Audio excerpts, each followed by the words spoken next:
মানবতাবিরোধী অপরাধের রায় প্রমাণ করে যত ক্ষমতাবানই হোক কেউই আইনের ঊর্ধ্বে নয়। এক বিবৃতিতে এই কথা জানিয়েছেন প্রধান উপদেষ্টা অধ্যাপক মোহাম্মদ ইউনূস। সোমবার রাতে প্রেস উইং থেকে বিবৃতিটি গণমাধ্যমে পাঠানো হয়। সেখানে বলা হয়, সোমবারের রায় গণঅভ্যুত্থানে ক্ষতিগ্রস্ত হাজারো মানুষের পরিবারের জন্য গুরুত্বপূর্ণ। এতে ন্যায় বিচারের প্রতিফলন হয়েছে। প্রধান উপদেষ্টা আরও বলেন, বাংলাদেশ এখন বৈশ্বিক জবাবদিহির ধারায় পুনরায় যুক্ত হচ্ছে। পরিবর্তনের পক্ষে দাঁড়ানো শিক্ষার্থী ও নাগরিকরা এটি গভীরভাবে উপলব্ধি করেছিলেন এবং তাদের অনেকেই জীবন দিয়ে মূল্য দিয়েছেন। সামনের পথ চলায় শুধু আইনি জবাবদিহি নয়, রাষ্ট্রীয় প্রতিষ্ঠান ও নাগরিকদের মধ্যে আস্থা পুনর্গঠনও জরুরি বলে জানান প্রধান উপদেষ্টা। মানবতা বিরোধী অপরাধের মামলায় মৃত্যুদণ্ডের রায়ে ন্যায় বিচার প্রতিষ্ঠিত হয়েছে বলে মন্তব্য করেছেন বিএনপির মহাসচিব মির্জা ফখরুল ইসলাম আলমগীর। সোমবার রাতে গুলশানে দলের স্থায়ী কমিটির বৈঠক শেষে তিনি মন্তব্য করেন। মির্জা ফখরুল বলেন, আইনের শাসন ও ন্যায় বিচার প্রতিষ্ঠায় বিএনপি সবসময় দৃঢ় প্রতিজ্ঞ। আরও বলেন, ছাত্র, শ্রমিক, নারী, শিশু সহ অসংখ্য মানুষের আত্মদানে ফ্যাসিবাদী ও দমন নিপীড়নমূলক আওয়ামী শাসনামলের অবসান ঘটে। জনগণের প্রত্যাশা ছিল পতিত স্বৈরাচার শাসক ও তার সহযোগীদের মানবতা বিরোধী অপরাধের জন্য বিচারের মুখোমুখি করা, যা পূরণ হয়েছে। এ পরিস্থিতিতে জনগণকে সতর্ক থাকার আহ্বান জানান তিনি। অন্যান্য মামলায় অভিযুক্তদের ক্ষেত্রেও ন্যায় বিচার নিশ্চিত করার দাবি মির্জা ফখরুলের। আওয়ামী ফ্যাসিস্ট শেখ হাসিনা তার 2 দশরের বিরুদ্ধে রায় ঘোষিত হয়েছে। এই রায়ে ন্যায় বিচার প্রতিষ্ঠা হয়েছে। আইনের বিধান অনুযায়ী সর্বোচ্চ সাজা প্রদান করা হয়েছে ফ্যাসিস্ট শেখ হাসিনা তার দোসর সাবেক স্বরাষ্ট্রমন্ত্রী আসাদুজ্জামান কামালের। পুলিশের সাবেক আইজিপি চৌধুরী আব্দুল্লাহ মামুনকে বিচারিক প্রক্রিয়ায় সহযোগিতার কারণে প্রাপ্য সাজা কমিয়ে 5 বছর কারাদণ্ড প্রদান করা হয়েছে। শেখ হাসিনার মৃত্যুদণ্ডের রায় গুরুত্ব দিয়ে সংবাদ করেছে বিশ্বের প্রায় সব গুরুত্বপূর্ণ গণমাধ্যম। এর মধ্যে উল্লেখযোগ্য বার্তা সংস্থা Reuters, AFP, BBC, CNN, Al Jazeera, Guardian. এছাড়া রায় ঘোষণা সরাসরি সম্প্রচার করেছে রয়টার্স, বিবিসি, আল জাজিরা সহ কয়েকটি বিশ্ব গণমাধ্যম।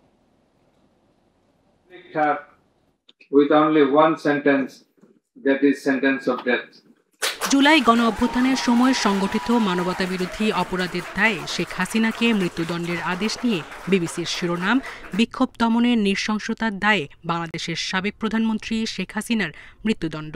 এতে বলা হয়, তাকে বাংলাদেশে ফেরত পাঠাতে ভারতের উপর চাপ বাড়লেও সেই সম্ভাবনা কম। শেখ হাসিনার রায়ের খবর গুরুত্ব দিয়ে প্রচার করেছে সিএনএন, বার্তা সংস্থা রয়টার্স, এএফপি, আল জাজিরা।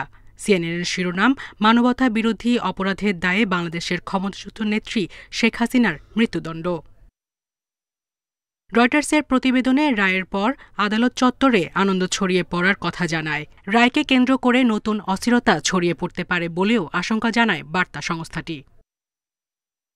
আল জাজিরার খবরের শিরোনাম, মানবতা বিরোধী অপরাধের দায়ে বাংলাদেশের হাসিনার মৃত্যুদণ্ড।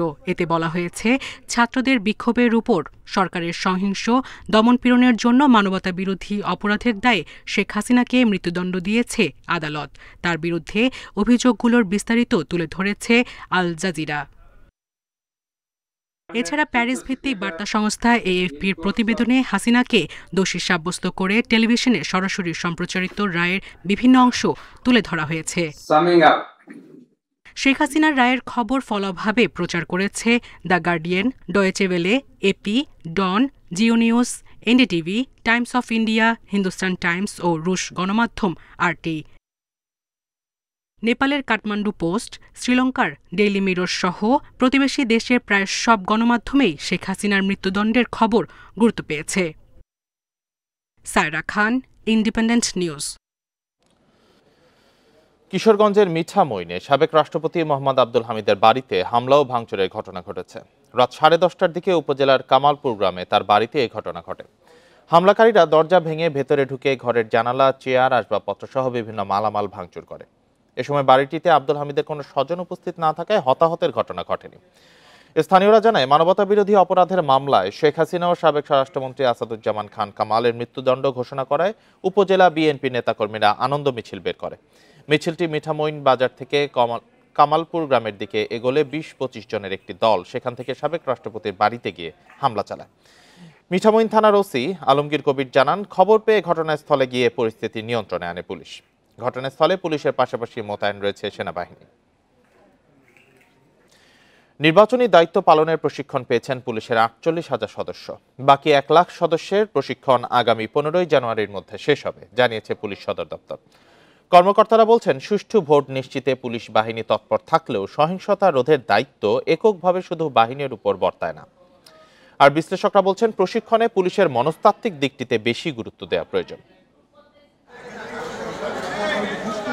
আগামী জাতীয় সংসদ নির্বাচনের নিরাপত্তায় মাঠে থাকবেন পুলিশের প্রায় ১.৫ লাখ সদস্য।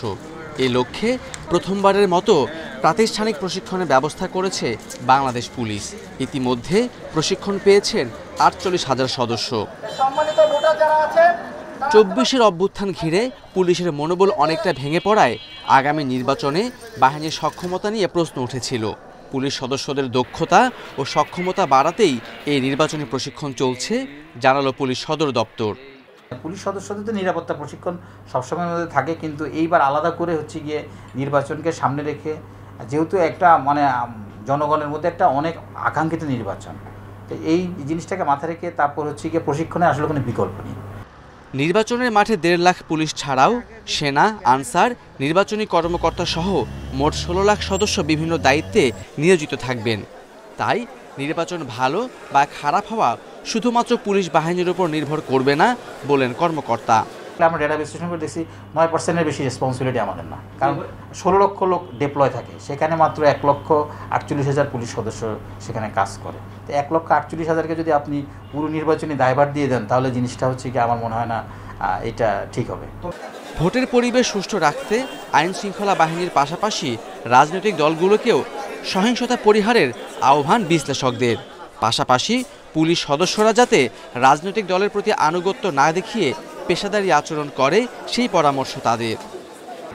পুলিশকে দলীয়করণের মাধ্যমে তার প্রফেশনালিজমটাকে, তার মধ্যে যে পেশাদারিত্ব, এই পেশাদারিত্বটাকে ক্ষতিগ্রস্ত করা হয়েছে। এখন পুলিশকে সম্পূর্ণ পেশাদারিত্বের জায়গায় ফিরিয়ে আনতে হলে এই ট্রেনিংটা হচ্ছে তার একটা বড় সুযোগ। পুলিশের প্রশিক্ষণের ওপর ট্রেনিং অফ ট্রেনার্স কোর্স অনুষ্ঠিত হয় ৩১ আগস্ট থেকে ২ সেপ্টেম্বর, আর সদস্যদের মূল প্রশিক্ষণ কার্যক্রম শুরু হয় ৭ September. Khaled Raihan, independent news, Dhaka. প্রার্থী ঘোষণা না করা ঢাকার গুরুত্বপূর্ণ ৭টি আসন যুগপৎ আন্দোলনের সমমনা দলের প্রার্থীদের ছেড়ে দিতে পারে বিএনপি, একথা জানিয়েছেন দলের জ্যেষ্ঠ নেতারা। যদিও এসব আসনের প্রতিটিতে বিএনপির একাধিক নেতা জোর প্রচারণা চালিয়ে যাচ্ছেন, তবে জোটের নেতারা বলছেন ঢাকার ফাঁকা আসনগুলোতে তারাই অগ্রাধিকার পাবেন। ফেব্রুয়ারির প্রথমার্ধে জাতীয় নির্বাচন, তাই ভোটের প্রচারে ব্যস্ত সময় পার করছেন সম্ভাব্য প্রার্থীরা। ইতিমধ্যে বিএনপি ২৩৭ প্রার্থী ঘোষণা করলেও ঢাকার ৭টি গুরুত্বপূর্ণ আসন এখনো ফাঁকা। প্রার্থীর সম্ভাব্য তালিকায় নাম না থাকলেও ঢাকার কয়েকটি আসনে নির্বাচনী প্রচারণা শুরু করেছেন বিএনপির সম্ভাব্য শরিকরা। যুগপৎ আন্দোলনের সঙ্গে বাংলাদেশ জাতীয় পার্টির চেয়ারম্যান আন্দালিফ রহমান পার্থকে ঢাকা ১৭ আসন ছেড়ে দিতে পারে বিএনপি। ঢাকা ১৩ আসনে প্রচারণা চালাচ্ছেন এনডিএম পার্টির চেয়ারম্যান ববি হাজ্জাজ। তারা মনে করেন ঢাকায় ফাঁকা রাখা আসনগুলোতে বিএনপির সমমনা দলগুলো অগ্রাধিকারে থাকবে। জোটের প্রধান নেতৃত্ব বিএনপি থেকে জোটের বাকি নেতৃত্বে যারা আছেন তাদের সিটগুলো অলরেডি কনফার্ম করা হয়েছে এবং বাকি সিটগুলো নিয়ে আমরা এখনো আলোচনায় আছি। আপনি রাজনীতি এবং রাজনীতির বাইরে নিজের কর্মদক্ষতা কতখানি দেখিয়েছেন, যে আপনি সেবা জনগণকে কতখানি দিতে পারবেন, তার ভিত্তিতে যদি আপনাকে একটা পজিশন দেয়া হয় তাহলে আপনার বয়স কত এটা একেবারেই বিবেচ্য বিষয় হওয়ার কথা না। ঢাকা ১০ আসনে উপদেষ্টা আসিফ মাহমুদ সজীব ভুঁইয়া ভোটার হওয়ার আবেদনের পর জোর গুঞ্জন তিনি বিএনপি জোটের হয়ে এ আসনে প্রার্থী হচ্ছেন, কিন্তু এ আসনে জোর প্রচারণা চালাচ্ছেন ব্যারিস্টার নাসিরউদ্দিন অসীম। সব কথার শেষ কথা হচ্ছে দল যে সিদ্ধান্তটা নেবেন সেটাই আমি মনে করি যে চূড়ান্ত সিদ্ধান্ত, এবং দল এই এলাকার বাইরে অন্য কাউকে চিন্তা করবেন এটা আমি মনে করি না। এটা হলো একটা জিনিস, কারণ এখানকার নেতাকর্মীরা যারা আছেন তাদের একটা সেন্টিমেন্টের ব্যাপার আছে, তাদের একটা আবেগের জায়গা আছে, তাদের যে প্রত্যাশা যে তাদের মধ্য থেকে তাদের সঙ্গে যারা ছিলেন নেতা তাদের মধ্য থেকেই আপনার মনোনয়ন দেওয়া হবে। বিএনপির নীতি নির্ধারকরা জানান শিগগিরই খালি আসনগুলোতে মনোনয়ন ঘোষণা হবে, তবে অগ্রাধিকার পাবেন জোটের শরিকরা। তো প্রধানত বিবেচ্য হলো যে এলাকায় গ্রহণযোগ্যতা কার বেশি, দ্বিতীয়টা হলো দলের জন্য ত্যাগ কার বেশি, কে ১৬ বছরের আন্দোলনে সাফার করেছে, জেলে গিয়েছে, নির্যাতনের শিকার হয়েছে, দলের প্রতি অবদান সেটাও বিচার করা হবে, স্থানীয় গ্রহণযোগ্যতাও বিচার করা হবে। ঢাকা ৭ আসন হেফাজত নেতা মামুনুল হককে দেয়া হতে পারে এমন গুঞ্জন থাকলেও ঢাকা ৯, ১২, ১৮ ও ২০ আসনে বিএনপির মনোনয়ন প্রত্যাশী একাধিক প্রার্থী চষে বেড়াচ্ছেন ভোটের মাঠ। Mamunur Rahman, independent news, Dhaka. দালালের প্রলোভনে অবৈধ পথে ইউরোপ যাবার চেষ্টায় দুর্বিপাকে পড়েন সুনামগঞ্জের অনেক তরুণ। ছোট নৌকায় সাগর পাড়ি দিতে গিয়ে মারা যান বেশ কয়েকজন। অনেকেই মাসের পর মাস আটক ছিলেন লিবিয়ার কারাগারে। দেশে ফিরে সেসব দুঃসহ সময় আর নির্যাতনের বর্ণনা দেন ভুক্তভোগীরা। বছর ২ আগে ইউরোপে যাওয়ার আশায় দালালকে ১০ লাখ টাকা দেন সুনামগঞ্জের গৌরারং ইউনিয়নের ভাটি সাফেলা গ্রামের হুমায়ুন। লিবিয়া থেকে যাত্রা করে ভূমধ্যসাগরের নৌকাডুবিতে নিখোঁজ হন তিনি। দালালরা জানান হুমায়ুনের মৃত্যু হয়েছে, তবে পরিবার এখনো অপেক্ষায়। একটা বোটও ৩০-৩৫ জন দিয়া ছাড়ছিল, পরে ৭-৮ জনরে উদ্ধার করছে, বাকিটা উদ্ধার করতে পারছে না। পরে তো এই বাকি জনের মাঝে আমার ভাইও আছিল। দালালের ফাঁদে পড়ে একইভাবে লিবিয়া যান ওই গ্রামের মোট ১১ তরুণ। তবে সবাই সর্বশান্ত হয়ে দেশে ফেরেন। জনপ্রতি ৬ থেকে ৭ লাখ টাকা চুক্তিতে লুৎফুর নামের এক দালালের মাধ্যমে লিবিয়া পৌঁছান তারা। এরপর মাসের পর মাস আটকে রাখা হয় একটি ঘরে। মুক্তিপণ দাবি করে চলে নির্মম নির্যাতন। রিমান্ডের উপরে রাখছে যে রাবার 5 আছে না, 5 দিয়ে 12 ঘন্টা মারছে। পরে আমার মামা একজন ফ্রান্স থাকতেন বেটায় আমার বাদে টাকা দেওয়া পরে ছুটাইছিল। আমি মাফিয়ারা তো টোটালি 3 বার পড়ছি আর জেল কাটছি 3 বার। বুটো তুলিয়া দিছে, ঠিক আছে, ভাঙ্গা বুটো দিছে। কত সময় শরীরে বুট নষ্ট হয়ে গেছে, পরে আমরার সাথে একজন মারা গেছে। সর্বমোট আমার 14 লাখ টাকা ক্ষতিগ্রস্ত। তো এই ফাতে আমি গিয়া কোনো লাভবান হয়েছে পারছি না, বরং আমার লাইফ নষ্ট, বরং আমার ফ্যামিলি সবারই লাইফ নষ্ট। হাওড় অঞ্চলে কাজের সুযোগ কম থাকায় নানা অবৈধ পথে বিদেশে যাচ্ছেন তরুণরা। সচেতনতা তৈরির পাশাপাশি দালাল চক্রের বিরুদ্ধে বিভিন্ন ব্যবস্থার কথা জানান জেলা প্রশাসক। কর্মসংস্থানের সুযোগ না থাকায় এই ধরনের অবৈধ অভিবাসনে লোকজন উৎসাহিত হচ্ছে। এছাড়া এই উৎসাহিতকরণের পিছনে লোকজনের প্ররোচনা এবং প্রলোভনও আছে। আমরা এই বিষয়ে কাজ করছি। দালাল চক্রের ফাঁদে পড়ে লিবিয়ায় কারাবাসের পর দেশে ফিরেছেন সুনামগঞ্জের ২ শতাধিক তরুণ। Independent news. ভাগ্য বদলের আশায় দালালদের ফাঁদে পড়ে অবৈধ পথে ইউরোপ পাড়ি জমাতে গিয়ে সর্বস্ব হারাচ্ছেন অনেক যুবক। মুক্তিপণের দাবিতে চলে নির্মম নির্যাতন। এ বিষয়ে আরও জানাতে লক্ষ্মীপুর থেকে যুক্ত হয়েছেন সহকর্মী আব্বাস হোসেন। আব্বাস, লক্ষ্মীপুরে অবৈধ পথে ইউরোপ যাবার বা বিদেশে যাবার মাত্রা কিরকম? অনেকেই তো এই দালাল চক্রের খপ্পরে পড়ে ক্ষতিগ্রস্ত হচ্ছেন, অনেক দুর্দশায় পড়ছেন, তারপরেও এই প্রবণতা কমছে না কেন?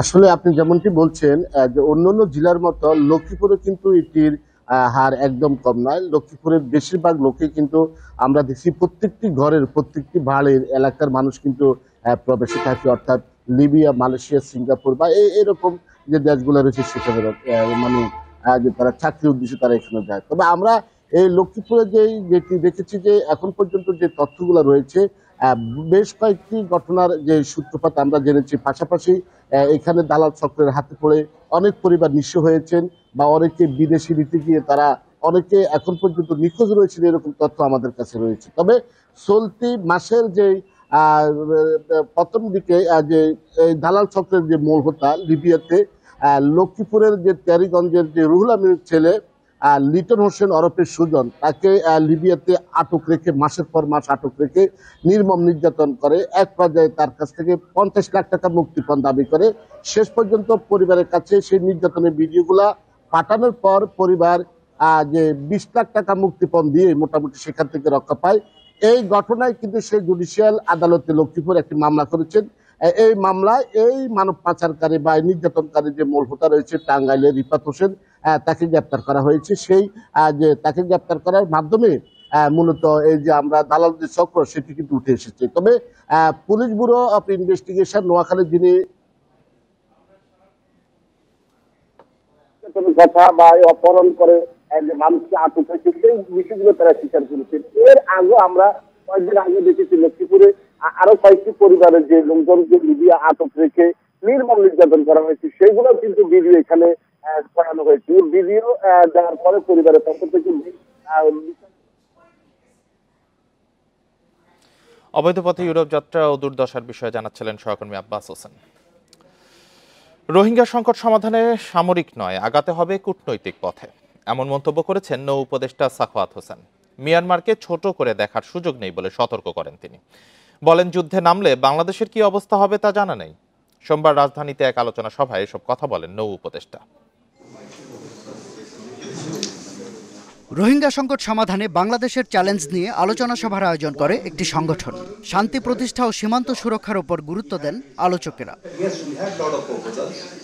রোহিঙ্গা ইস্যুতে মিয়ানমারকে কূটনৈতিকভাবে মোকাবিলা করার পরামর্শ দেন আন্তর্জাতিক সম্পর্ক বিশেষজ্ঞ ডক্টর ইমতিয়াজ আহমেদ। আমি যে 5টি পথের কথা বলেছি সবই কঠোর ব্যবস্থা, কিন্তু কূটনীতিতে শক্ত ও নরমের সমন্বয় থাকতে হবে। শুধু কঠোরতা দেখিয়ে কিছু হয় না, এতে ফল মেলে না। তাই আমরা বলছি রাখাইন পুনর্গঠন পরিকল্পনার কথা। এক্ষেত্রে বিনিয়োগের কথা ভাবতে হবে, তবে এজন্য অবশ্যই গবেষণা করতে হবে।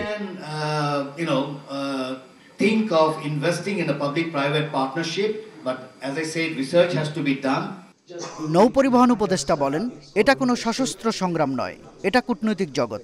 মিয়ানমারের সাথে বাংলাদেশকে কূটনৈতিক পথে যেতে হবে।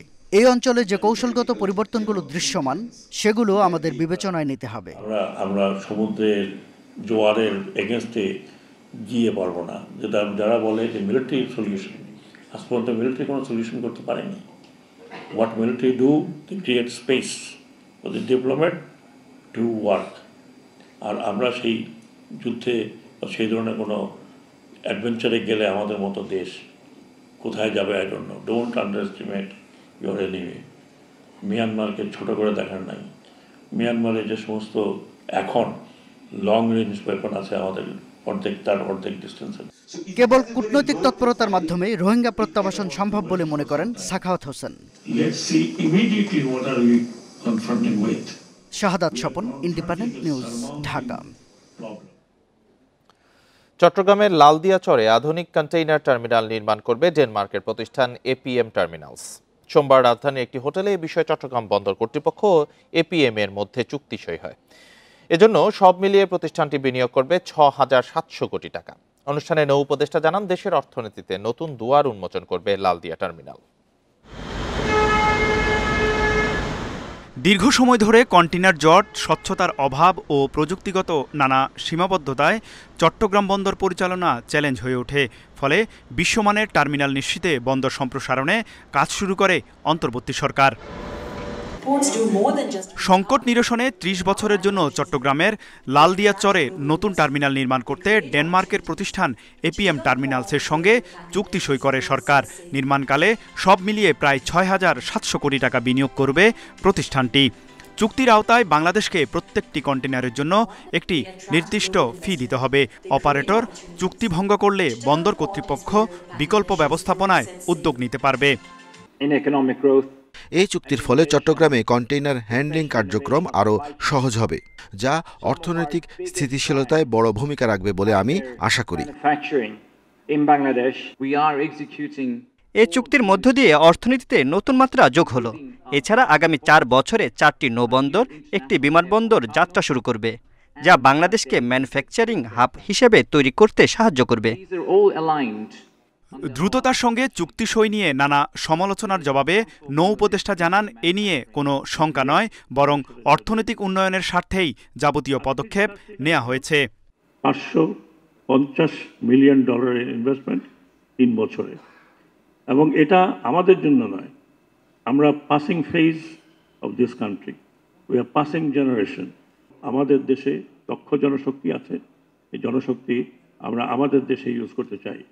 আমি আশা করব যাদের বিরুদ্ধে সন্দেহ আছে আজকে থেকে সেই সন্দেহ দূর হবে যে এটা দেশের জন্য। এদিকে বিকেলে আলাদা অনুষ্ঠানে পানগাঁও নৌ টার্মিনাল 22 বছর মেয়াদে পরিচালনার জন্য সুইজারল্যান্ডের প্রতিষ্ঠান ম্যাডলক এর সঙ্গে চুক্তি সই করে সরকার। তৌহিদ রানা, ইন্ডিপেন্ডেন্ট নিউজ, ঢাকা। আর এই ছিল এখনকার সংবাদে। ইন্ডিপেন্ডেন্ট টেলিভিশনের সব খবর আরও বিস্তারিত জানতে চোখ রাখুন ফেসবুক, ইউটিউব, এক্স। এতক্ষণ সাথে থাকার জন্য ধন্যবাদ সবাইকে। আমন্ত্রণ আমাদের পরের আয়োজন দেখার।